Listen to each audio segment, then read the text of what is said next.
전 법무부 장관과 현 법무부 장관의 첫 대결, 어제 국회에서 열린 대정부 질문이 큰 화제를 남겼습니다. 현재 여론의 동향을 보면 한동훈의 완승, 박범계의 완패로 굳어지는 양상인데요. 어제 대정부 질문에서의 여진이 가라앉기도 전에 오늘 또 한동훈 장관의 박범계 전 법무부 장관 때리기는 계속됐습니다. 이런 가운데 21대 후반기 국회 상임위원회 구성이 완료가 됐지요. 그런데 더불어민주당 강경파 초선 모임 철험의 의원들이 대거 법제사법위원회에 포진하면서 검수완박 시즌2가 되는 것 아니냐는 예측이 우세합니다. 철험에는 대선 패배 이후 당내에서조차 해체론이 나올 정도로 한동훈 장관을 상대로 수세에 몰린 바 있죠. 때문에 여권에서는 한동훈 공포증이란 말까지 나오고 있는데 관련 소식 자세히 보도합니다.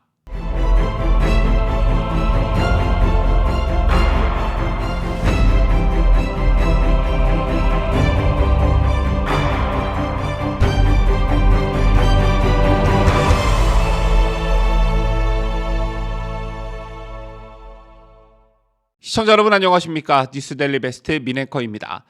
얼마 전이었죠. 윤석열 대통령은 각 부처 장관들을 향해 대통령과 스타 장관이 원팀이 돼 국정을 운영하자라며 자신감을 갖고 언론에 자주 등장해서 국민들에게 정책에 대해 자주 설명하라 이렇게 지시했습니다. 새 정부의 가치를 보다 효과적으로 국민들에게 전달하기 위한 윤 대통령의 취지라는 게 당시 대통령실의 설명이었는데요. 윤 대통령의 이런 장관들에 대한 지시가 나오자 지지층 일각에서는 시기적절한 발언이었다는 평가가 지배적이었습니다.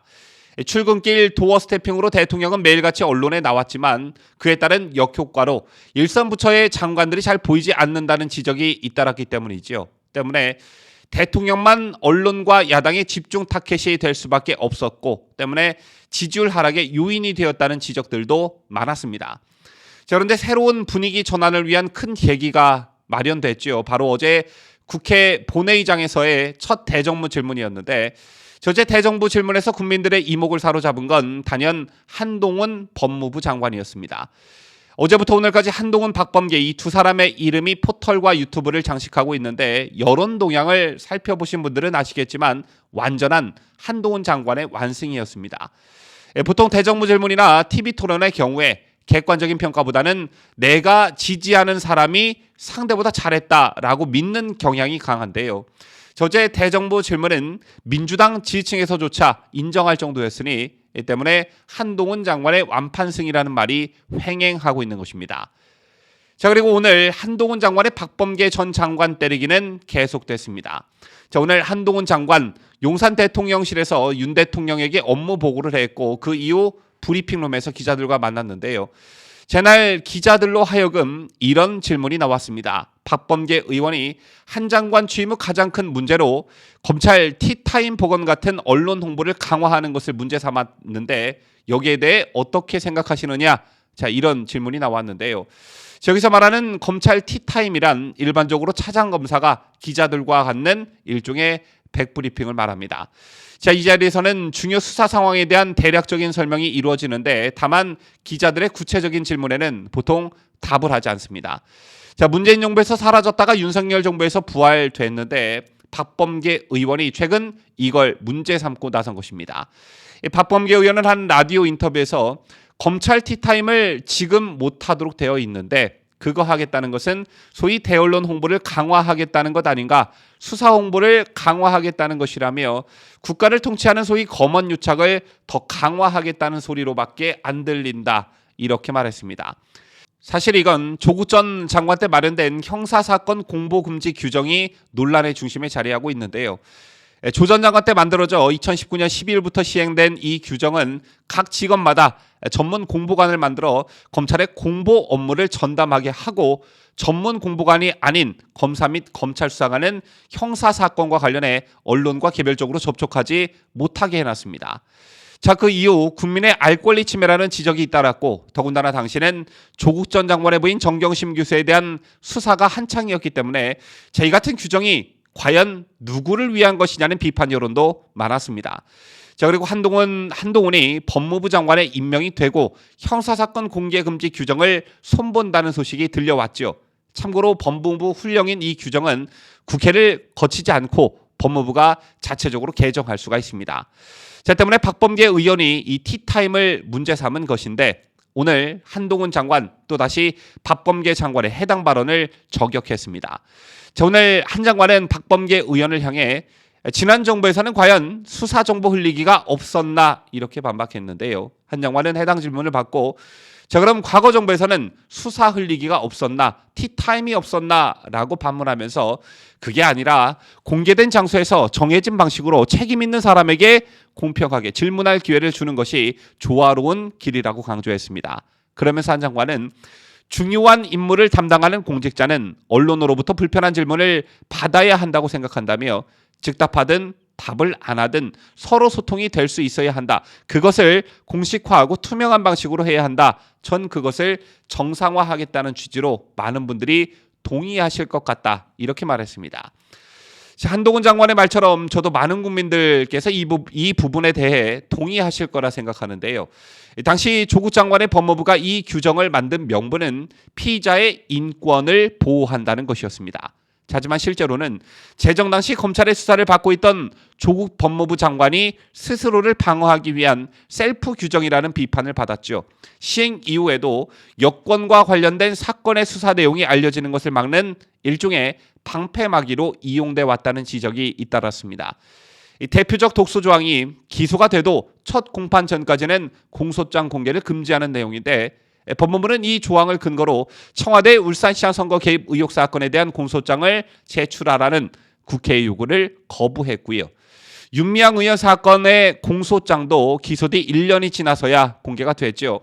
검찰 수사의 최종 결과물인 공소장의 공개를 늦춤으로써 여권 인사들에 대한 비판 여론이 가라앉을 시간을 번 셈입니다. 더군다나 법무부는 지난해 8월 수사 정보를 의도적으로 유출했다고 의심이 되면 진상조사를 거쳐 내사할 수 있도록 규정을 개정하기까지 했습니다. 즉 법무부와 검찰 수뇌부가 마음만 먹으면 수사 중인 검사가 언제든 잠재적 피의자로서 조사를 받게 된 것입니다. 때문에 이런 영향으로 검사들은 언론과의 접촉을 극도로 꺼리게 됐고 구체적 수사 내용을 모르는 전문 공보관은 검찰이 알리고 싶은 내용만 밝히고 있는 그런 실정입니다.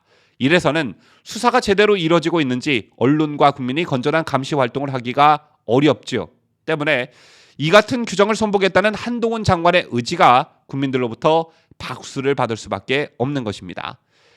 자, 그리고 또 한 가지 어제 국회 대정부 질문에서 보셨다시피 또다시 야당 의원이 팩트로 무장한 한동훈 법무부 장관에게 처참히 깨졌습니다. 때문에 야권 일각에서도 한동훈 공포증이 생기는 것 아니냐 이런 말이 나오고 있는 것과 동시에 지지율 침체에 빠진 윤석열 정부의 구원투수가 되는 것이 아니냐는 예측도 나오고 있는데요. 실제로 한 장관이 주목을 받을 그런 이슈들이 줄줄이 예고되어 있습니다. 우선 윤 정부 첫 검찰총장 후보자를 추려서 대통령에게 추천하는 역할이 한 장관 몫입니다. 자, 이때 국민들로부터 호응을 이끌어낼 실력 있고 중립적인 총장을 찾아낸다면 인사 논란을 잠재우는 기회가 될 수 있고요. 또 문정부 실세들과 이재명 의원 의혹 수사는 한 장관이 두 차례 인사로 짜놓은 검찰이 조만간 결과물을 속속 내놓을 것입니다.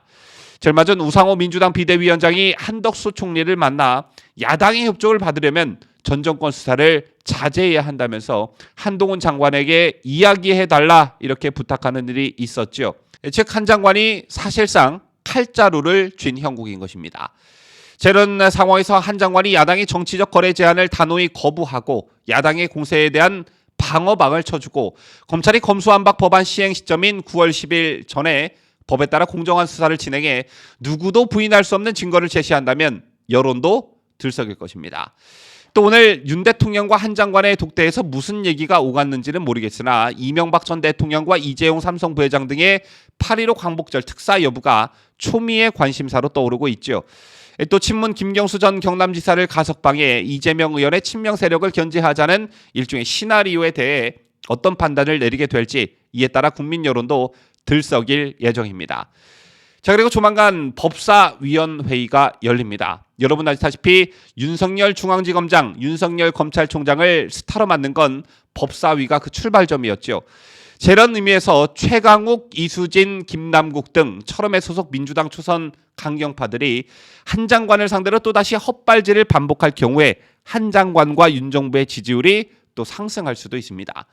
자, 때문에 앞서 설명해드린 이런저런 이유들 때문에 한 장관이 지지율 침체에 빠진 윤석열 정부의 구원투수가 될 것이다. 또 이제부터 본격적인 한동훈의 시간이 될 것이다. 이런 예측들이 쏟아지고 있는 것입니다. 모쪼록 선전선동과 감성팔이 정책 일색인 제1야당 민주당을 상대로 팩트로 무장한 스타 장관들이 많이 나왔으면 하는 바람을 가져봅니다. 지금까지 저는 자유대한민국을 수호하는 뉴스데일리 베스트 민앵커였습니다.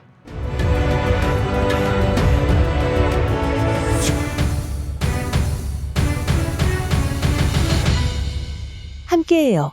뉴스 데일리 베스트.